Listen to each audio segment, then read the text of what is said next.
नमस्कार, news for nation देख रहे हैं आप। मैं हूं आपके साथ रश्मि। सिवान के वो बाहुबल नेता जिनके मर्जी के बिना एक पत्ता भी नहीं हिलता था, उनकी मौत के बाद से राजनीति तेज हो गई है। जी हां, हम बात कर रहे हैं बिहार के बाहुबल मोहम्मद शहाबुद्दीन की, जिसकी मौत 1 मई को दिल्ली के दीनदयाल उपाध्याय अस्पताल में हुई थी, जिनके मौत के बाद अब लगातार राजनीति तेज हो गई है। आपको बता दें कि सवाल तो तब उठने शुरू हुए जब नेता प्रतिपक्ष तेजस्वी यादव शहाबुद्दीन के परिवार से मिलने उनके घर नहीं पहुंचे, और अब इन सब के बीच जेडीयू के नेता राधाचरण सेठ शहाबुद्दीन के बेटे ओसामा से मिलने उनके घर पहुंच गए हैं।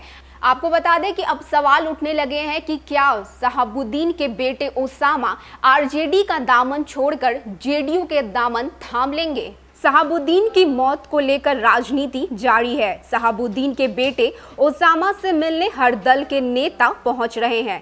सबसे पहले जाप सुप्रीमो और पूर्व सांसद पप्पू यादव उनसे मुलाकात करने पहुंचे थे। बेटे से मुलाकात के बाद उन्होंने शहाबुद्दीन की तारीफ ही नहीं की, बल्कि उनकी मौत के पीछे साजिश होने की आशंका भी जता दी थी। उसके बाद आरजेडी ने अपने दबंग दानापुर विधायक रीतलाल यादव को ओसामा से मिलने के लिए प्रतापपुर भेजा। रीतलाल यादव के बाद जेडीयू ने अपना पार्षद और नीतीश कुमार के करीबी नेता विधान पार्षद राधाचरण शाह को ओसामा से मुलाकात के लिए भेजा है। राधाचरण शाह पहले आरजेडी में थे, लेकिन विधानसभा चुनाव से पहले जेडीयू में शामिल हो गए थे। गौरतलब है कि राधाचरण भी लालू प्रसाद को छोड़ नीतीश के साथ हो गए हैं। एक तरफ आरजेडी का कोई बड़ा नेता शहाबुद्दीन के परिवार से मिलने नहीं पहुंचा, वहीं दूसरी तरफ जेडीयू नेता राधाचरण सेठ जब ओसामा से मिलने पहुंचे तो उनके कई अर्थ निकाले जा रहे हैं। शहाबुद्दीन के समर्थकों का गुस्सा पहले ही आरजेडी पर काफी है। समर्थकों ने तेजस्वी यादव सहित लालू परिवार पर शहाबुद्दीन की उपेक्षा का आरोप लगाया था।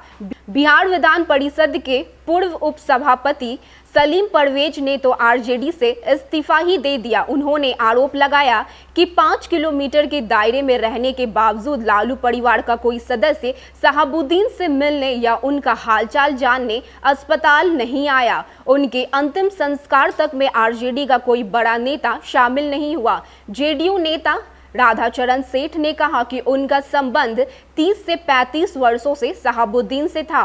उनके निधन के बाद हम सहानुभूति प्रकट करने उनके आवास पर गए थे। इसमें किसी तरह की राजनीति नहीं समझनी चाहिए। जब उनसे यह सवाल किया गया कि शहाबुद्दीन के समर्थक आरजेडी से काफी नाराज है, ऐसे में उनके पुत्र ओसामा जेडीयू में शामिल होंगे क्या? इस सवाल में जवाब में उन्होंने कहा कि अभी ऐसा नहीं है, लेकिन राजनीति में तो कुछ भी संभव है। जाहिर है ओसामा को जेडीयू में लाने की कोशिश जारी है।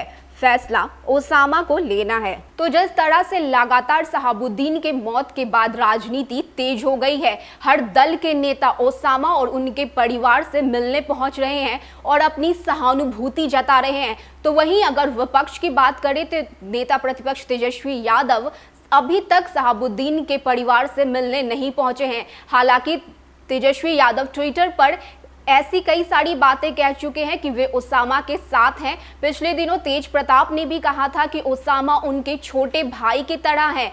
लेकिन आपको बता दें कि जितने भी शहाबुद्दीन के समर्थक हैं, उन सभी के अंदर गुस्सा है कि आखिर तेजस्वी यादव शहाबुद्दीन के परिवार से मिलने क्यों नहीं आए हैं। ऐसे में अब यह आशंका जताई जा रही है कि शायद ओसामा जेडीयू का दामन थाम सकते हैं। ऐसे ही तमाम अपडेट्स के लिए बने रहिए न्यूज़ फॉर नेशन के साथ। नमस्कार।